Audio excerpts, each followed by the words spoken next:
welcome to another Demo Plus. I'm Erica of Simply Craft and here is another demo. I'm going to split this into two videos because there is quite a lot involved. So this is the textural piece that I did for a recent demo, and I'm going to split it all up into how I actually put it all together. So although I haven't got another one of these boxes, it's a Prima watercolour box, I am going to do it on a hardboard tag, and I'm going to use the stencils that I used and also one of the archival cast figures from Prima. I'm using that one there, and that will be in the second part of the video. So for the first part, I want to show you creating the textural background. So I've got a few different techniques that I've used to make this. So let's get started. First of all, I want to make the chevron stencil texture on the background. So I've got my stencil ready and I'm going to make my own texture paste. And I'm going to use a heavy body gel. This one is from Pentart in matte, because I don't really want a shiny finish, and I'm going to use the Prima Art Ingredients texture powder. So it's just a case of putting a blob of the gel out. You can see it's a really nice thick one, so it's quite good to have heavy body so it doesn't slop everywhere. And then I'm going to put some of this powder in. So it's just a case of trial and error how much you need. It's a bit like making buttercream. You think you don't need too much powder, and actually you do actually take quite a lot in. As you can see, it's taking all of that, and then you can see you can make up a textural paste.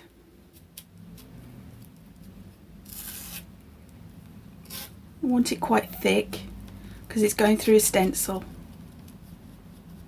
A little bit more, just a touch. Let's put a lid on that now so I don't want to get it everywhere. So let's mix that up. There, you can see it's getting thicker now. There we go, that's it, that's what I want.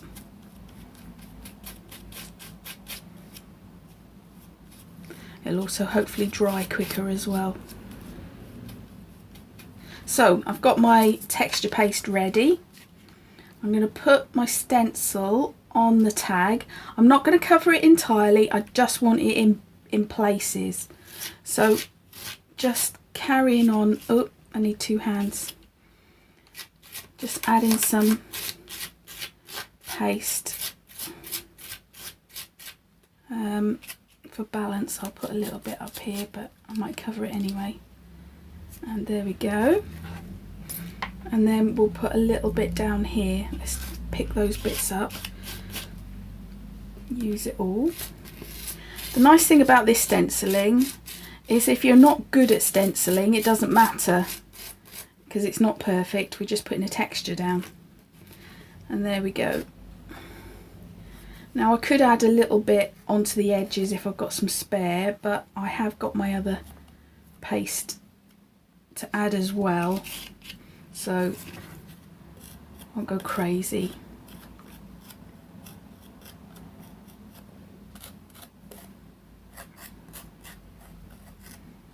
So there we go. Just quickly give that a wipe.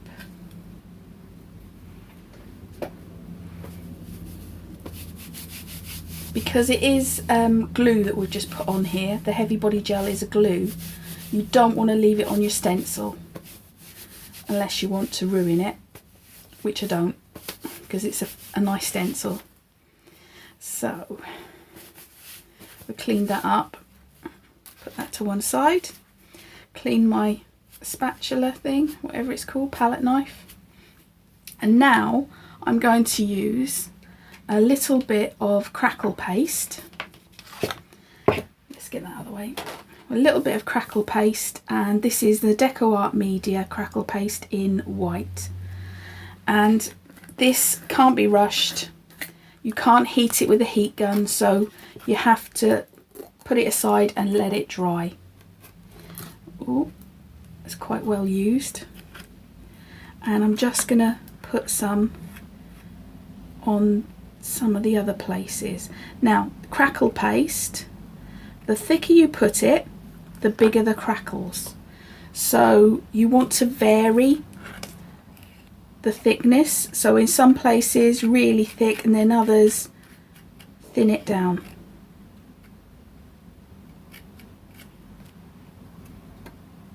And just keep thinking of balance, so it's all on that side, so you've got to put some on this side. Even though it's messy and grungy, there is a kind of principle behind it that helps with the balance of the whole piece. And let's put a little bit up there. And that texture paste isn't too bad. It will take a little bit of messing about with, but if I put my finger on it, I think it might go flat. So I'm having to be a bit careful. And then maybe get some thicker places. Get some really heavy cracking. There's, you know, there is no right or wrong about this. You just have to have a little playtime with it. Then finally, oh, do the lid up. Oh goodness, there we go. Finally, my final texture is the Art Ingredients mini art stones, and these are like tiny little pebbles. And clean my palette knife again. I'm just going to put a little bit of the heavy body gel now down in places. It will also stick to the other bits because they're wet, but this will make sure I get a good clump of texture.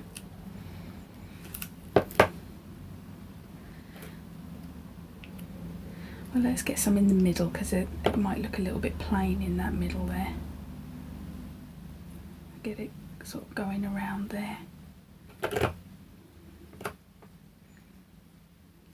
I am thinking a little bit about where I'm going to put things. Obviously not adding too much that you can't then stick anything to it. But there we go. Again, clean the knife. Right, this is where it gets a bit messy. So I shall put it sideways to make my life easier. Get the excess off the sides. We don't want it sticking out too much. So we get our stones and we just sprinkle. Actually, I think I'll just do it that way. We get the stones and we put them into the glue. And like I said, it will stick in the crackle paste as well, so if you don't want it covered all over the crackle paste as well, it's better to do it this way and be quite direct about where you want it. And then you might need to just pat it in a little bit, otherwise they tend to just stay on the surface. And when you go to paint, they all come off. You will lose some because you could mix it in with the paste, but then when you do that, you don't get the definition. You know, it kind of sort of sinks into it, and then you don't get the real texture that you can get with this. Ooh. Fingers disappeared into that bit. And it's just messy fun, really.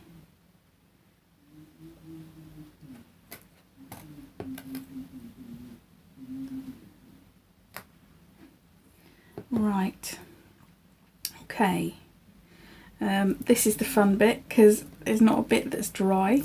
We'll just take that bit off, we'll put that to one side, and all of that goes back in the pot. Oh, not the bit of paper, because that won't be good. Okay, right, I'll just shake the surface all off. So there we have our tag, and unfortunately now we have nothing to do but to let it dry. You have to give it a good couple of hours. I tend to do these things one day and then come back the next, so I know that that crackle has really had a chance to properly sort of sort itself out. If you can see there, I've left the gap, and that is kind of where I'm thinking I'm going to place my embellishment. So just a case of waiting for that to dry, and then we can carry on with the colouring in. Okay, I've let this dry for some time now. It's been a good couple of hours, and you can see you've really got the crackle now showing on the piece of work. I possibly should have put some gesso down first, because this is a different substance. This was on watercolour card, so the colour going through was on a white background, whereas I've got grey board on here. So what I'm going to do is just give a thin coat of the chalk colour and some water, just to give it a base coat so it doesn't completely sink in. I'm thinking, because I coloured them with the flat Fabio and the moon shadow mist, I don't want the colour going so far in and then I've got the whole piece too dark.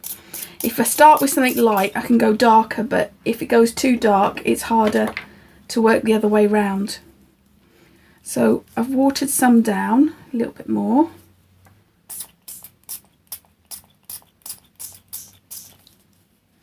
And then I'm going to put some on especially on the bits that are showing.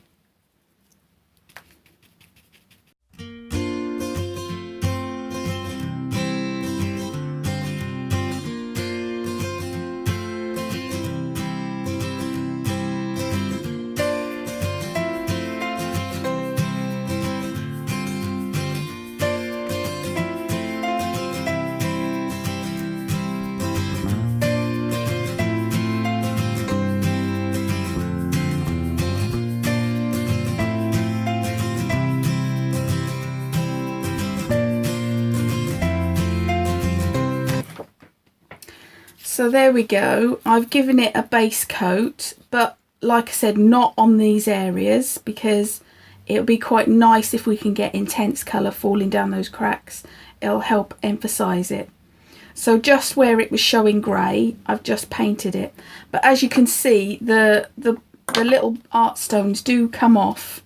You don't lose all of them, but I still prefer this kind of rough texture than trying to embed them completely in the glue and you lose that.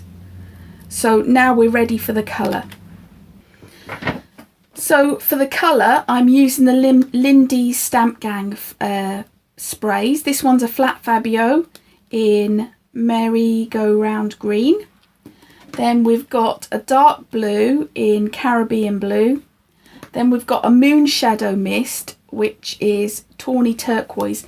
And I think you can see you've got the turquoise mica, but in a walnut stain kind of spray. I'm really using this one for the brown. If you can see on this one, it matches the rust beautifully. So you can see these colours have got the right colours that I need to match up with the embellishment, and it just makes everything blend so much better. So I'm going to start with the lighter colour, and oh, don't waste any. I'm going to spray it on there.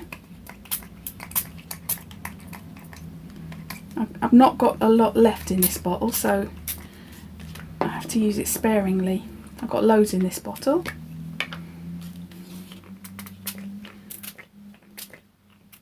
But as you can see, it's a bit dark. So the way I get around that is I add extra water and it just dilutes it down, but you've still got that colour going. I'll add some more up the top there and get some drips going down. And I'm going to have to clear up my table afterwards, but that usually happens.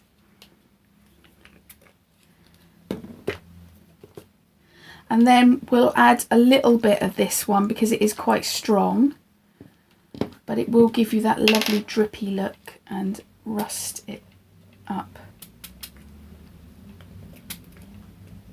But this has also got that lovely mica in it, so it will add something. But can you see it all? Hopefully you can see it because I've got to tip it upwards. They start to drip down and they react in different ways. The little art stones kind of grab the colour and they travel along, and the chevrons just trap the colours in between them, and then the crackle, they sit on top. So each bit is giving you a more interesting look each time. And then you just have a little play until you're happy with it. You get it all over you. And then you see it travelling down. Hopefully you can see that. Hard to do it when... And then just at the bottom we'll capture it. But I kind of like that, and actually I will add a little bit more of the darkness to it, because one thing I found from the original is it needed to be darker, and it's nice if you can kind of get it on the edge and you see it travelling. Oops, my hand won't do it.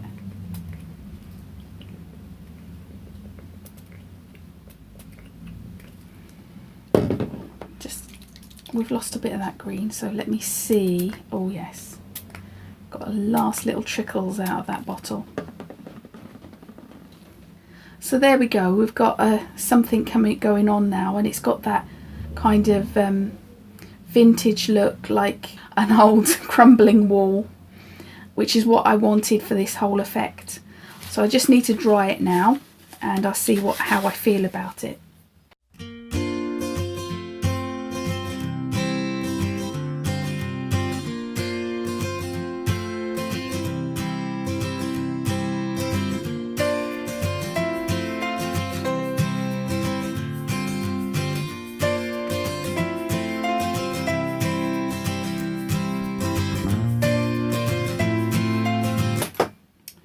So as you can see, I'm really happy with the way that's gone now. I added a little bit more of the blue and green for balance because it was all up here and I like that, so I brought the balance down into here as well. And the very final thing I want to do now is to add a frame, and I'll do that with the Payne's Grey Deco Art fluid acrylics. I don't want to use black because I just think it'll be too harsh. The Payne's Grey will just add a nice frame to it, and then I've got to tidy up. It's a bit of a mess. Never mind, that's what happens. So I'm going to get a little bit of the fluid acrylics out. I only want a little bit because I'm going to water it down a lot. So loads of spray on it, if it will. Oh, there it comes. And then I'll use a fairly thin brush. And because I'm working on black, I can't see how thick I've done it, so we'll just test it. Yeah, that's great. And then we'll just drag the Payne's Grey around the edge. And like I said, it travels in these little art stones, so you can create a nice graduated effect.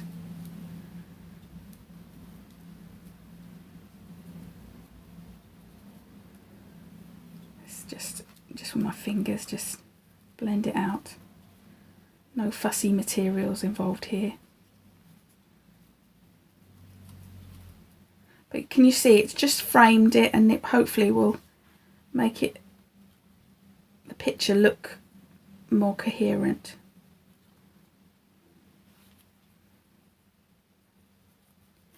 Go all the way around.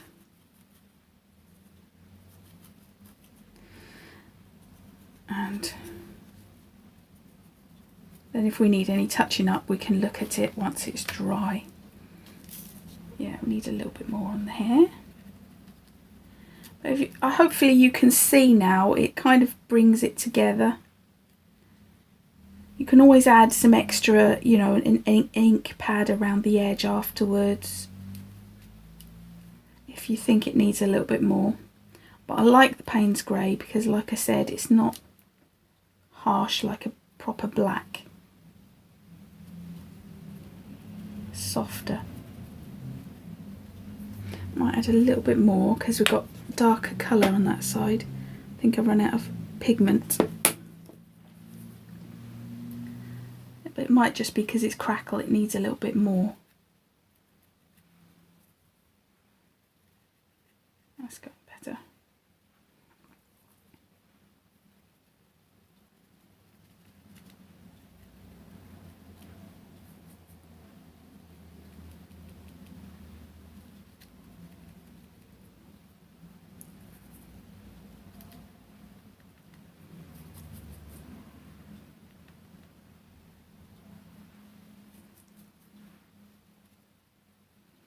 Now we're getting it.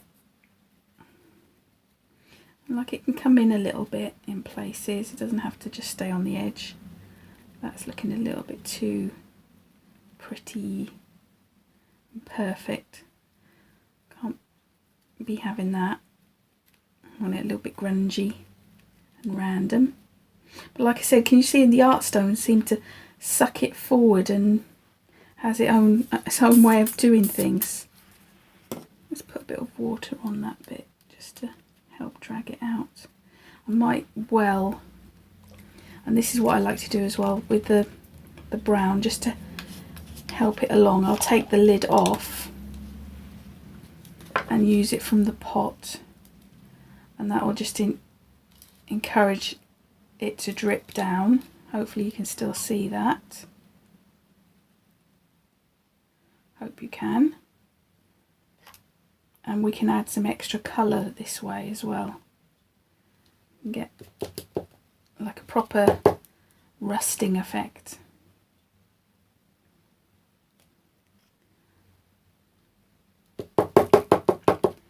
Encourage it down. It's falling all into the textures as well, which is good. So get one little dribble going down there.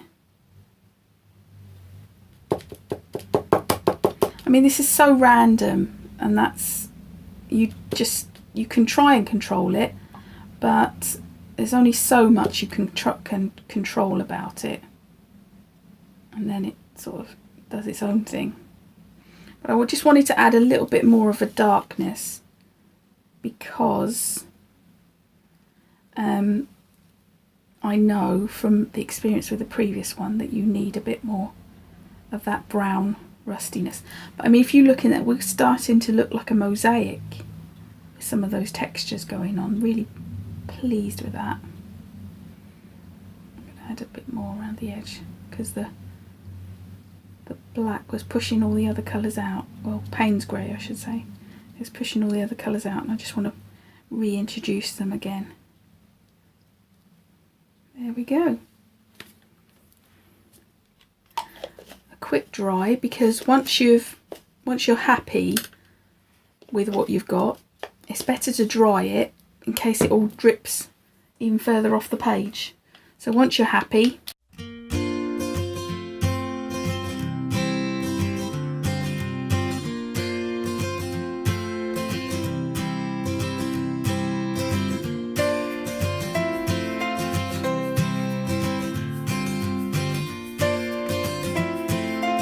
so that's all done now. I have to do the embellishments now to go on the top and also add a quote. So just to show you that again, you can see, I mean, I've done it lighter in places than I've done here, but you can see the similarities with the texture and the colours that I've used. So now it's the second video where we do the embellishments and then put it all together. Thanks for watching.